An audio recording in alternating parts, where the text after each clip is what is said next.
The Signal Oil program, The Whistler.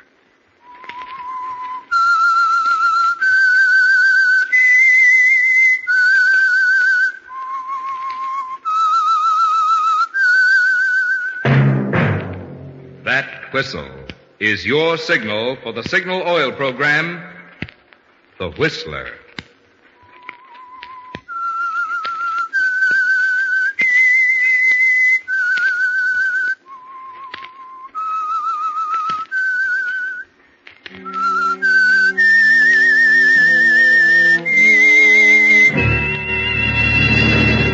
I am the Whistler, and I know many things, for I walk by night.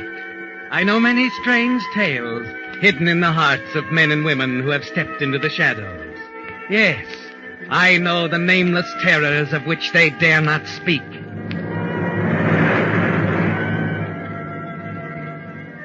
Yes, friends, it's time for the Signal Oil program, The Whistler, rated by independent research the most popular West Coast program in radio history. And Signal gasoline is tops, too. Tops in quality. It takes extra quality, you know, to give you extra mileage. And Signal is the famous Go Farther gasoline. So look for the Signal circle sign in yellow and black that identifies friendly dealer-owned Signal service stations from Canada to Mexico. And now the Whistler's strange story. Career Man.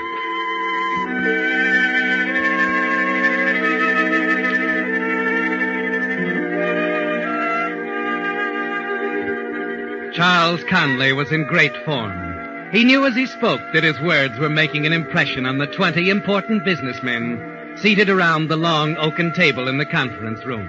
And to Charles Conley, the impression was the thing he wanted to achieve. The speech itself only the means to the end. It's ridiculous to blame our police forces for the current epidemic of traffic accidents. It's too big a job for any police force to control the number of cars on the road today. But reckless driving must stop. And that's why each and every one of us, as self-appointed citizen police, must cooperate in bringing to a halt the wave of lawlessness.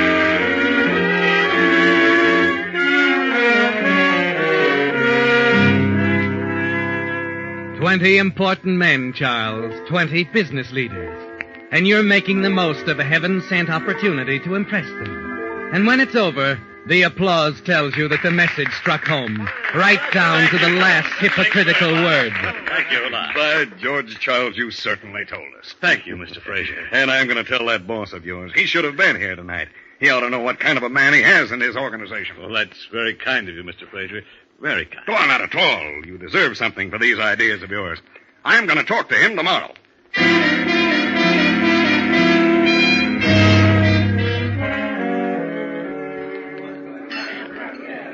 Sounds wonderful, Charles. I wish I could have been there. Oh, I wish you could have been too, Sheila. I tell you, I've been waiting years for this moment. The biggest men in town were there. Wonderful, Charles. But, dear, don't you think we should go home now? It's late. Go home?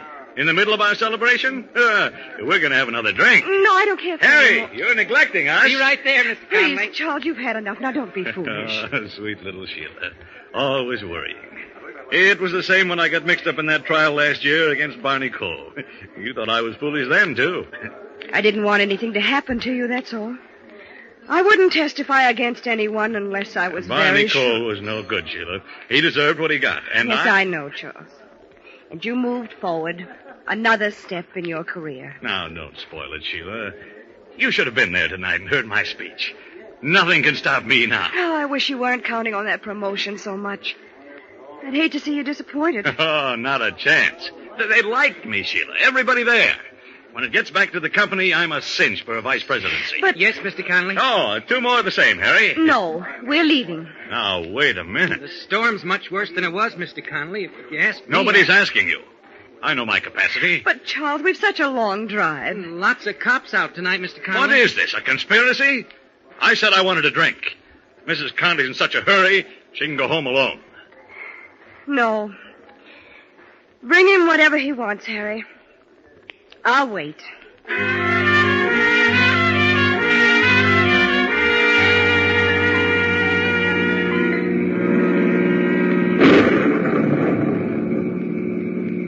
Charles. Sheila, Let go of my arm. Leave us in the ditch. Slow down, Charles, please. We're not going fast. Well, then be more careful. Oh, I wish you'd let me drive. Not in this storm. I know what I'm doing. Oh, we shouldn't have stayed so long. The storm is much worse. Will you stop complaining? We're only about a half a mile to go. Oh. But in all this rain...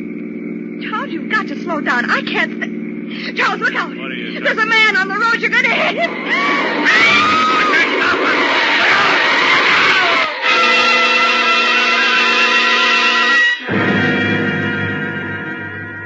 But it's too late, isn't it, Charles? Too late for the man in front of your speeding car to jump clear. There's a helpless skidding sensation as the car lurches across the wet pavement, and then a sickening thud. A moment later, you're out of the car, racing back through the darkness. I'm sorry, old man. I'm sorry. Here, let me help you. Hurry. Good Lord. What is it, Charles? Is he... Oh. He's dead, Sheila. There's nothing we can do for him. Oh, Charles. You'd better get back in the car. What are we going to do? You'll have to report it right away, and they'll know you've been drinking. Get back in the car, Sheila. If only you'd listen to me. Charles, what are you going to do? They're not going to find him here, Sheila. Not tonight. What? But you can't move him. You've got to report... I'm not reporting anything. The police can make up their own story. Charles! Don't you realize what it would mean? My chances with the company? They'd be ruined. But it was an accident. Police will know I've been drinking. You said so yourself. Now go on, Sheila. Back to the car. I'll take care of this. You'll only make it worse, Charles. If ever they find out... They won't. Now go on. Do as I say, Sheila. We haven't all night. Charles, All right. I'll wait in the car.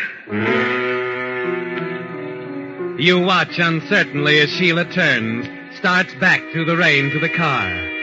Somehow you're not at all sure of her, are you, Charles? But you're sure of what you must do, and you turn and lift the limp form of the man you struck, carry it across a narrow, rain-filled ditch to a thick growth of bushes, ease it in behind them. If he's found here in a week or a few days, it won't matter, will it, Charles? Because they'll never connect it with tonight and you. Walking back to the car, you're thankful that it happened away out here in the country. You're thankful, too, that you're so close to home and that it's pouring rain. There'll be no telltale footprints or tire marks in the morning. Charles. Yes?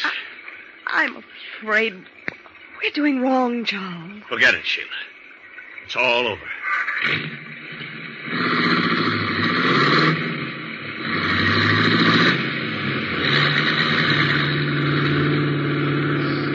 I can still see him lying Stop there. talking about it. No one else saw him. Just pretend it never happened, Sheila. That's the best way.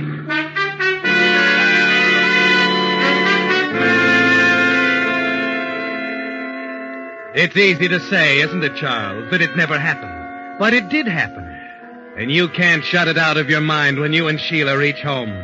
You toss nervously in bed, reliving the accident over and over again in your mind, wondering if you'll get away with it.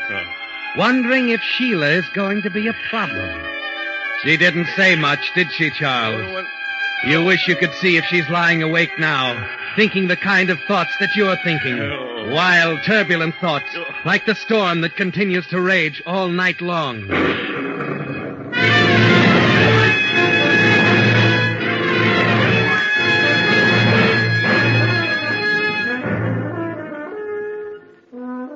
At last, you drift into a deep sleep. When you awaken, the sun is shining, streaming in through the windows. The sky is brilliant and clear. The storm has passed. You dress hurriedly, go down to breakfast. You can hear Sheila moving about in the kitchen. Wait for what she's going to say. Good morning, Charles. Good morning, dear. Breakfast ready? In a minute. Here, I'll pour you some coffee.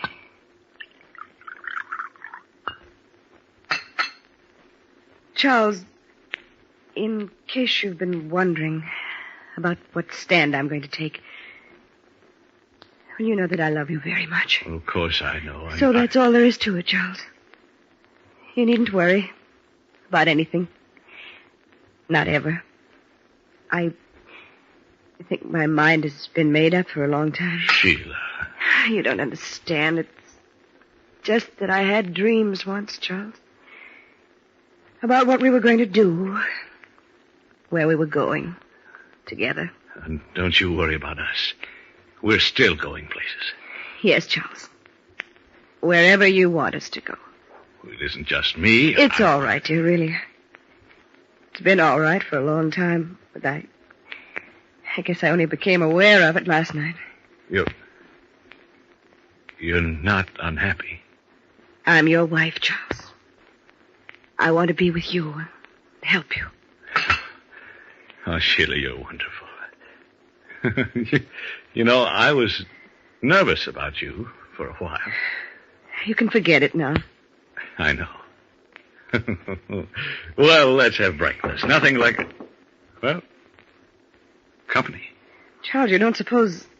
Nonsense. It's probably the mail carrier. It's a Sunday. There's no mail on Sunday. Well, then, perhaps it's our good neighbor, Mr. Carson. Charles, I'm afraid. There's no need to be. Not since we understand one another. Just relax, dear. Go on now. See who it is.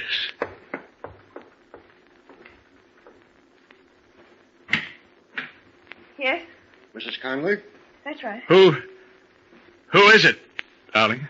Why, it's an officer, dear. A state highway patrolman.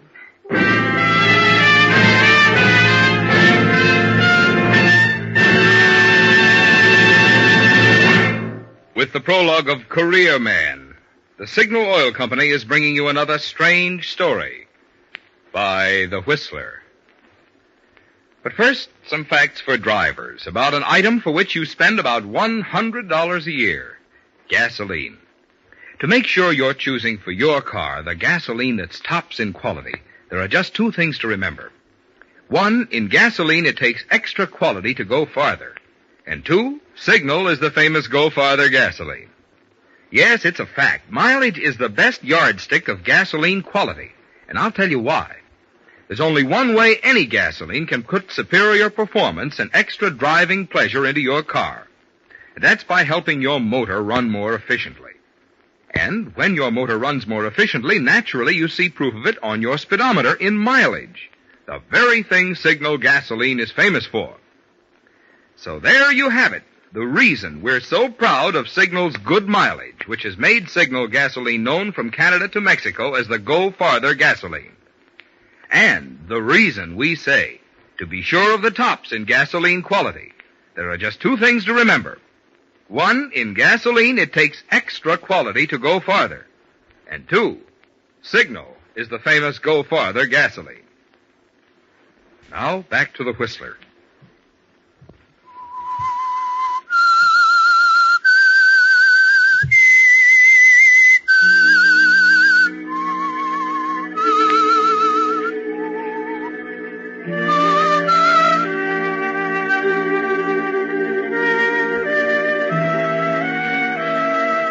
Well, Charles, it seems like it's all over, doesn't it? You stand there, the state highway patrolman at your door, your mind groping for answers. How could he know so soon? How could he have found the body of the man you ran down last night in the storm?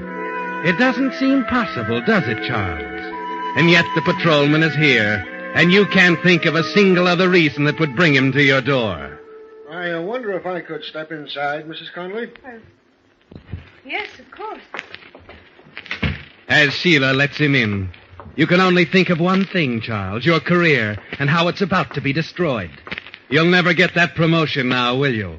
Your big speech last night on reckless driving, alongside the accusation that the patrolman is about to make, will sound like mockery. Charles, this is... Donovan, Sergeant Donovan. The police? But what? Oh, I didn't intend to alarm you folks. Just thought you and your wife could help us. Help you? Yes, there was an accident last night out on the highway.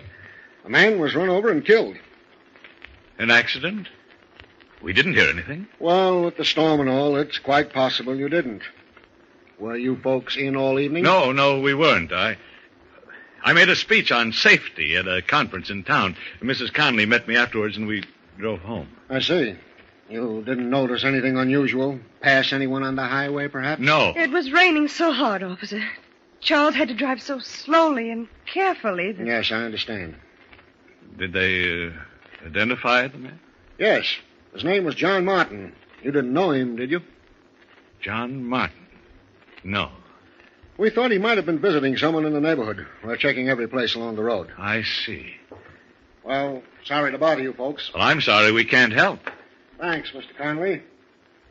Hope I don't have to stop by again. Well, any time. It's, perfectly all right.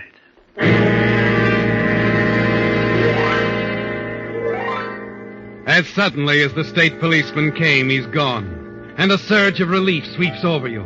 You sink down on the living room sofa, your knees weak from the strain of the officer's visit. And then a new thought hits you. His manner so casual and matter-of-fact. You wonder if he actually suspects and is trying to draw you out. You hurry to the front window. What is it, Charles? What's the matter? I don't like it, Sheila. The way that officer acted. He seemed perfectly natural, dear. I thought... Wait a minute. Yes. Yes, he is stopping again. They're checking all the houses. Charles, it's simply that it's on your mind. You've got to stop thinking about it. Oh, you're right, dear. Thanks, Sheila. Thanks for standing by me. I just hope they won't be back.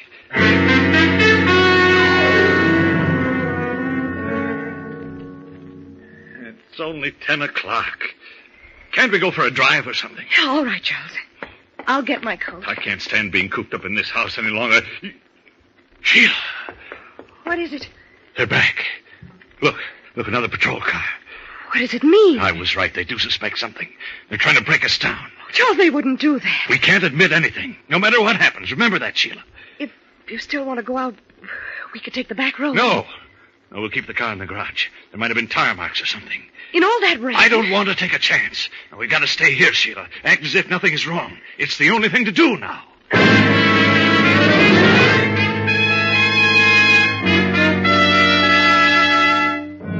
Yes, Charles, it's the only thing to do. But it isn't easy, waiting, pacing the floor, going back and forth to the window, wondering, racking your brain for some other reason for those police cars. As the hours move by, the pressure begins to tell on you, on Sheila. You almost want to run outside, scream at them, ask them why they're there, what they're waiting for. As it begins to grow dark, it's Sheila who gives way first. Charles, don't. I can't stand it. We've got to talk to them. No, Sheila, stop it. It's like I told you last night. We should have gone to the police and told them it was an accident. Be quiet, will you? Do you want them to hear us? Charles. Quiet.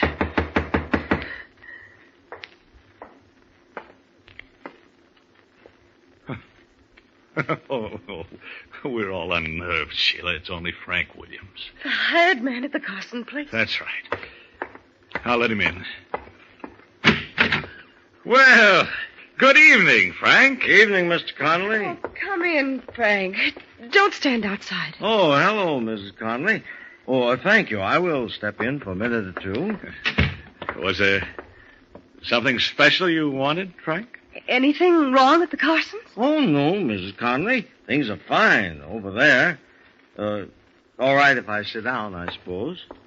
Something on your mind? Uh-huh. Turkeys, Mr. Conley, turkeys. I lost one last night in the storm. Oh, what a shame. Yeah, isn't it? Oh, well, no matter. I ran across something that'll make up for it. Oh, I'm glad to hear that. Yes, Mr. Conley. You know, you folks are well thought of out here. The Carsons think you're a fine neighbor. That's nice to hear, Frank. You should have heard how they praised you to the police.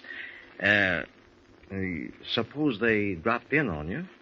Oh, the accident last night. Yeah, the police were here. Certainly are a curious bunch, aren't they?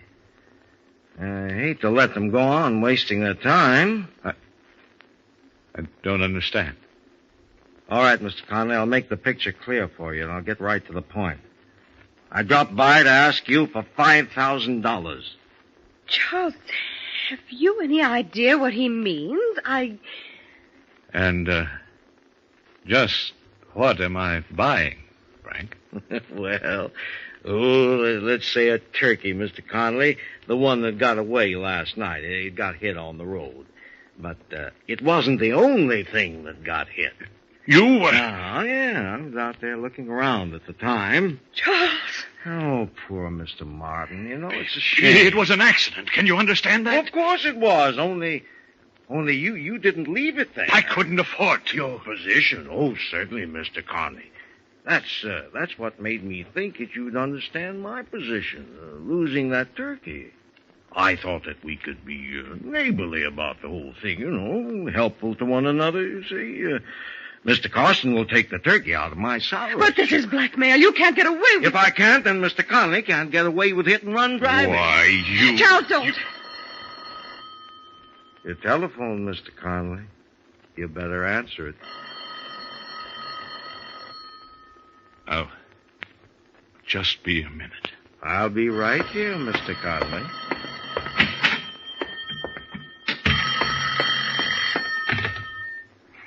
Yes? Hello, Charles. This is Ballinger. Are you all right? What do you mean? Am I all right? Well, I thought I'd better tip you off. It seems I was right about Barney Cole. Cole? Yes, that day at the trial, when he said he'd get you. What are you talking about? Well, they're keeping it out of the papers, but he broke out of jail. Suppose you've noticed the police around. The police? Why? Well, yes, they've been passing up and down in front of the house all day. Oh, good. You can be thankful, Charles. They're doing it to protect you. What? Well, they didn't want to alarm your wife, but I thought you'd feel better knowing about it. Oh, yes. Thanks a lot. I do feel better. You stand there for a moment after hanging up the phone, and then it hits you. It's perfect, isn't it, Charles? The police there to protect you. Barney Cole determined to kill you for sending him to jail. And only one man who knows the truth about your hit-and-run accident, Charles. One man who can ruin you forever. Rip the career you've struggled for out of your hands. The gun feels comfortable in your hands as you take it from the desk drawer. Start slowly back to the living room, running over the story you'll tell the police.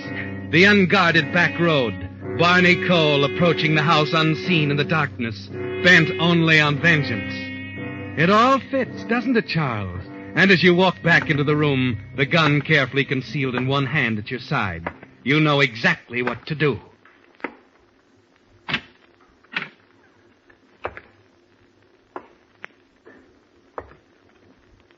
Frank, Yes, Mr. Connolly? about that turkey. Yes?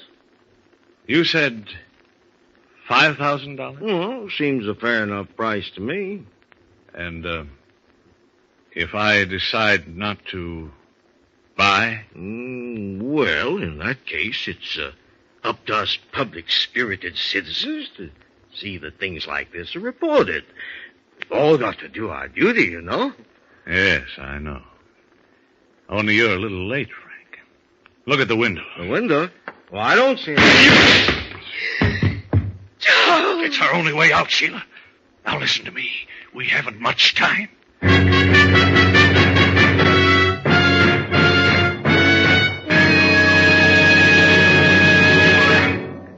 The Whistler will return in just a moment with the strange ending to tonight's story.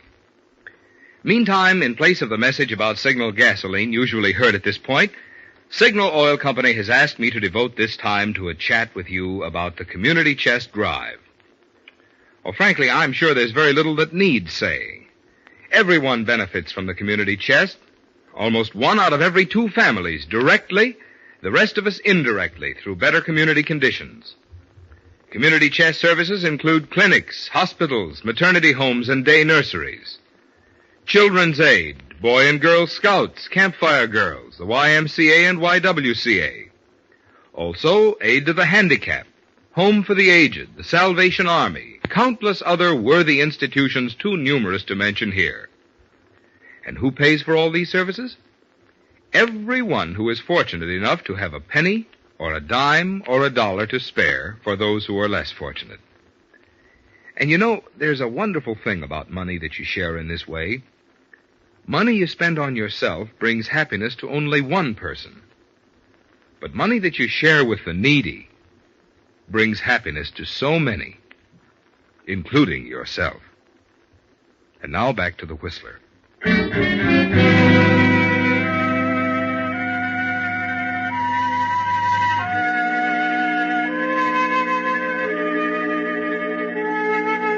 So a cold-blooded murder was the only way out, Charles. The decision was automatic. It was Williams or your career. And to you, of course, the answer was obvious. Yes, the nightmare that began less than 24 hours ago with a man named John Martin dead on the highway near your house is about to come to its climax in the next few minutes. You had the strength to kill, Charles. You know the same strength will stand by you now when you go out to face the officers. The unknown quantity, of course, is Sheila. John, how could you? Why did you do it? Why did you Get hold of yourself, Sheila. Now remember what I told you. Barney Cole, you understand? Barney Cole came up to this window here. Wait, I'll break it. You saw him clearly. He shot Williams through the window thinking it was I. You got that? Yes, Charles, yes. All right. Come on now. Here we go. Help! Help! Police!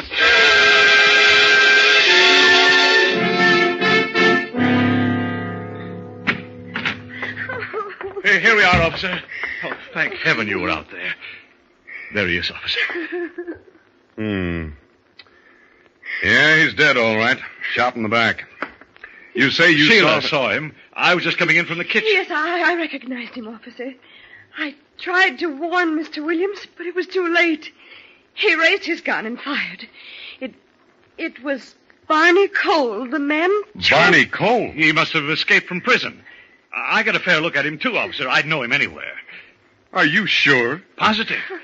I think he took off down the back road to the other highway. I don't think he took off anywhere, Mr. Conley. You know, it's odd that you bring up Barney Cole. I was on my way here to give you the news. What news? We've been staked out here because we figured this is where Cole would head after his escape. Well, I just heard from the coroner we were wasting our time. Cole made one stop before he came here, Conley. But he did come here. After he'd murdered a man named John Martin and taken his clothes and identification papers. Martin. Charles! That's right. It was Barney Cole who was run down on the highway last night. Now suppose you two tell me who really killed Mr. Williams here.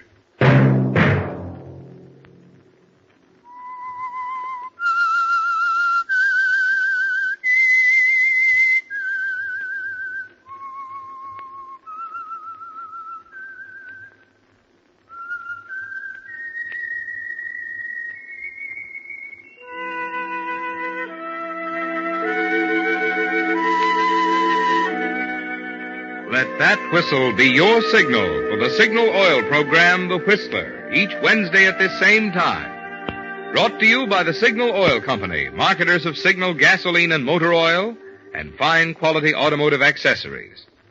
Signal has asked me to remind you, to get the most driving pleasure, drive at sensible speeds, be courteous, and obey traffic regulations.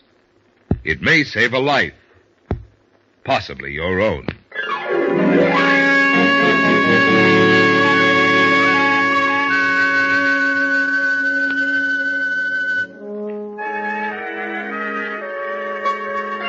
Featured in tonight's story were Willard Waterman and Mary Lansing. The Whistler was produced by George W. Allen with story by Rena K. Green, music by Wilbur Hatch, and was transmitted to our troops overseas by the Armed Forces Radio Service. Next Wednesday, for a full hour of mystery, tune in half an hour earlier. Enjoy The Saint as well as The Whistler. Marvin Miller speaking. This is CBS, the Columbia Broadcasting System.